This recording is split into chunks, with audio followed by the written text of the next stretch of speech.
Hello everyone, welcome back. ಇವತ್ತಿನ ವಿಡಿಯೋದಲ್ಲಿ ನಾವು ತುಂಬಾ ಯೂಸ್ಫುಲ್ ಆದಂತಹ ಒಂದು ಟಿಪ್ನ ನೋಡೋಣ. ನಿಮ್ಮ ಕೂದಲು ಉದುರುತ್ತಾ ಇದೆಯಾ? ಗಂಡಾಗಿರಲಿ ಹೆಣ್ಣಾಗಿರಲಿ, ಕೂದಲು ಉದುರುತ್ತಾ ಇದೆ ಅಂದರೆ ಅದು ದೊಡ್ಡ ಸಮಸ್ಯೆನೇ ಹೌದು. ಹೋಗ್ತಾ ಹೋಗ್ತಾ ನಮ್ಮ ಕೂದಲಿಲ್ಲದೆ ನಮ್ಮ ಸೌಂದರ್ಯನೇ ಹಾಳಾಗುತ್ತೆ. ಕೂದಲು ತೆಳುವಾಗ್ತಿದೆಯಾ? ದಪ್ಪವಾದಂತಹ ಮೃದುವಾದಂತಹ ಸೌಂದರ್ಯಯುತವಾದಂತಹ ಕೂದಲು ಬೇಕಾ?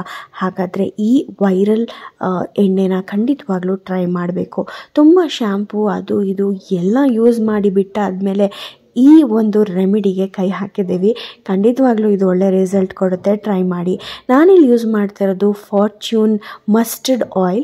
ಸೊ ಮಸ್ಟರ್ಡ್ ಆಯಿಲಲ್ಲಿ ನೀವು ಈ ಎಣ್ಣೆನ ತಯಾರಿಸಬೇಕು. ನಾವು ಕೊಬ್ಬರಿ ಎಣ್ಣೆಯಲ್ಲಿ ಯೂಶ್ವಲಿ ನಾವು ಎಣ್ಣೆಗಳನ್ನ ತಯಾರಿಸ್ತೀವಿ, but for a change mustard oil ಜೊತೆಗೆ ನಾವು ಈ ಎಣ್ಣೆನ ತಯಾರಿಸ್ತೀವಿ. ಇದು ನಿಮ್ಮ ಹೊಟ್ಟು, ಕೂದಲು ಉದುರೋದು, ಹಾಗೆ ಕೂದಲು ಉದ್ದವಾಗಿ ಬೆಳೆಯೋದಕ್ಕೆ ಹಾಗೆ ದಪ್ಪವಾಗಿ ಬೆಳೆಯೋದಕ್ಕೆ ಸಹಾಯ ಮಾಡುತ್ತೆ. ಈ ಎಣ್ಣೆನ ಒಂದು ಅರ್ಧ ಲೀಟ್ರಷ್ಟು ನಾನು ತೊಗೊಂಡಿದ್ದೀನಿ. ಸ್ವಲ್ಪ ಬೆಚ್ಚಗಾಗಬೇಕು. ಸೊ ಬೆಚ್ಚಗಾದ ನಂತರ ಇದಕ್ಕೆ 2 ಈರುಳ್ಳಿನ ಕಟ್ ಮಾಡಿ ಹಾಕ್ಕೊಳ್ಳಿ. ಸೊ ಈ ಈರುಳ್ಳಿ ನಿಮ್ಮ ಕೂದಲು ಮೃದುವಾಗೋದಕ್ಕೆ, ಕೂದಲು ಉದುರುವಿಕೆಯನ್ನು ನಿಲ್ಲಿಸೋದಕ್ಕೆ ಸಹಾಯ ಮಾಡುತ್ತೆ. ಈರುಳ್ಳಿ ಹಾಕಿದ ಮೇಲೆ ಫ್ಲೇಮ್ನ ಲೋ ಮಾಡಿ ನೀವು ಇದನ್ನು ಕಾಯಿಸ್ಕೋಬೇಕು. ಇದಿಷ್ಟು ಪ್ರೊಸೆಸ್ಸು ಲೋ ಫ್ಲೇಮ್ನಲ್ಲೇ ಆಗಬೇಕು. ಈರುಳ್ಳಿ ಹದವಾಗಿ ಬೇಯಬೇಕು. ಅದರಲ್ಲಿರುವಂತಹ ಎಲ್ಲ ಅಂಶಗಳು ಎಣ್ಣೆಯಲ್ಲಿ ಬರಬೇಕು ಅಂತ ಹೇಳಿದ್ರೆ ನಾವು ಹದವಾಗಿ ಬೇಯಿಸ್ಕೊಳ್ಬೇಕು. ಇದಕ್ಕೆ ನಾನು 1 ಕಪ್ಪಷ್ಟು ಮೆಂತ್ಯನ ಯೂಸ್ ಮಾಡ್ತಾ ಇದ್ದೀನಿ. ಮೆಂತ್ಯ ನಿಮ್ಮ ಕೂದಲಿನ ಮಾಯಿಶ್ಚರ್ ಕಾಪಾಡೋದಕ್ಕೆ ಸಹಾಯ ಮಾಡುತ್ತೆ. ನೀವು ನೋಡೇ ಇರ್ತೀರಾ, ಮೆಂತ್ಯನ ಪೇಸ್ಟ್ ಮಾಡಿ, ನೆನೆಸಿ ಪೇಸ್ಟ್ ಮಾಡಿ ಕೂಡ ಕೂದಲಿಗೆ ಹಾಕ್ಕೊಳ್ತಾರೆ, ಅಪ್ಲೈ ಮಾಡ್ತಾರೆ ಮಾಸ್ಕ್ ಥರ. ಸೊ ನಾವು ಇದಕ್ಕೆ ಬೇರೆ ಏನೂ ಉಪಯೋಗಿಸ್ತಾ ಇಲ್ಲ.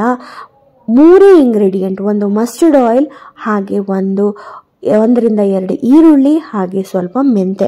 ಇದಿಷ್ಟನ್ನು ಚೆನ್ನಾಗಿ ನಾವು ಲೋ ಫ್ಲೇಮ್ನಲ್ಲಿ ಬೇಯಿಸ್ಕೋಬೇಕು. ಒಂದು ಅರ್ಧ ಗಂಟೆ ಆದರೂ ಇದು ಬೆಂದು ನೋಡಿ, ಇಲ್ಲಿ ನೋಡ್ತಿದ್ದೀರಲ್ಲ, ಗೋಲ್ಡನ್ ಬ್ರೌನ್ ಆಗುತ್ತೆ ಈರುಳ್ಳಿ. ಇದು ಇನ್ನೂ ಜಾಸ್ತಿ ಬ್ರೌನ್ ಆಗೋವರೆಗೂ ಇದನ್ನು ಚೆನ್ನಾಗಿ ನಾವು ಲೋ ಫ್ಲೇಮ್ನಲ್ಲಿ ಬೇಯಿಸ್ಕೊಳ್ಳೋಣ. ಮೆಂತ್ಯ ಕೂಡ ನೋಡಿ ಚೆನ್ನಾಗಿ ಫ್ರೈ ಆಗಿ ಅದರಲ್ಲಿರೋ ಅಂಶಗಳೆಲ್ಲ ಎಣ್ಣೆಯಲ್ಲಿ ಬಂದಿರುತ್ತೆ. ಸೊ ಅದನ್ನು ತಣ್ಣಗಾಗಕ್ಕೆ ಬಿಡೋಣ.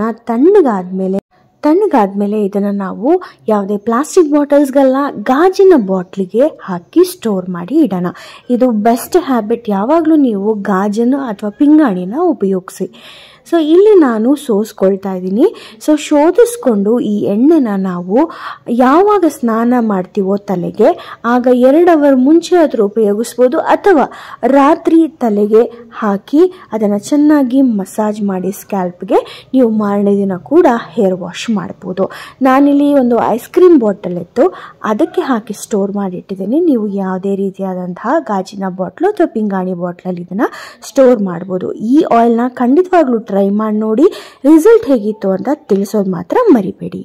ಯಾವತ್ತೇ ಆಗಿರಲಿ, ಯಾವುದೇ ಒಂದು ರೆಮಿಡಿ ವರ್ಕ್ ಆಗಬೇಕು ಅಂತ ಹೇಳಿದ್ರೆ ಕಂಟಿನ್ಯೂಟಿ ತುಂಬ ಮುಖ್ಯ ಆಗುತ್ತೆ. ಸೊ ನೀವು ಈ ಆಯಿಲನ್ನು ಕಂಟಿನ್ಯೂ ಆಗಿ ಯೂಸ್ ಮಾಡ್ತಾ ಬನ್ನಿ.